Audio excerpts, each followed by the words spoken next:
Hormuz को खोलो या फिर उड़ाएंगे पावर प्लांट और तेल कुएं, जिद पर अड़े ईरान को लेकर डोनाल्ड ट्रंप। और डोनाल्ड ट्रंप ने साफ साफ कहा है कि अगर हार्मुज ऑफ स्ट्रेट नहीं खोलता तो हम उसे उड़ा देंगे, और अगर ऐसा नहीं करते तो ईरान कब्जे में लेने की फिराक में हम हैं ही। बहुत कुछ चल रहा है दोस्तों इस समय जियो पॉलिटिक्स में। आइए जानते हैं क्या है पूरा मामला। हार्मुज को खोलो या फिर उड़ाएंगे पावर प्लांट और तेल कुएं, जिद पर अड़े ईरान को लेकर ट्रंप की ये धमकी नई नहीं है। इससे पहले भी कई बार ये कह चुके हैं। ट्रंप ने इस संभावित कार्रवाई को उन अमेरिकी सैनिकों की मौत का बदला बताया जिनके बारे में उनका आरोप है कि वे पिछले कई दशकों में ईरान से जुड़े घटनाक्रमों में मारे गए हैं। अमेरिकी राष्ट्रपति डोनाल्ड ट्रंप ने ईरान को लेकर बेहद कड़ा और आक्रामक बयान दिया है, जिससे पहले से जारी वैश्विक तनाव और बढ़ाने की आशंका है। ट्रंप ने अपने social media platform truth social पर पोस्ट करते हुए चेतावनी दी है कि अगर स्ट्रेट ऑफ हार्मुज को तुरंत व्यापार के लिए नहीं खोला गया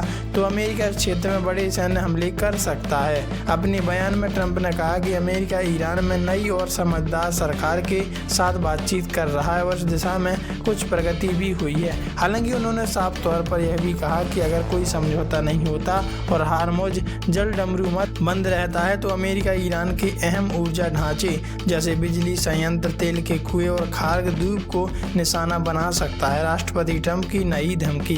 ट्रंप ने इस संभावित कार्रवाई को उन अमेरिकी सैनिकों की मौत का बदला बताया जिनके बारे में उनका आरोप है कि वे पिछले कई दशकों में ईरान से जुड़े घटनाक्रमों में मारे गए हैं। यह बयान ऐसे समय में आया जब मिडिल ईस्ट में पहले से ही तनाव चरम पर है और वैश्विक ऊर्जा आपूर्ति खासकर तेल और गैस के व्यापार पर इसका सीधा असर पड़ रहा है। विशेषज्ञ मानते हैं कि यदि स्ट्रेट ऑफ हार्मुज में स्थिति और बिगड़ती है तो इसका असर वैश्विक अर्थव्यवस्था, तेल की कीमतों और भारत जैसे आयात निर्भर देशों पर गंभीर रूप से पड़ सकता है। ईरान ने अमेरिकी प्रस्ताव को किया खारिज। विदेश मंत्रालय ने क्या कहा?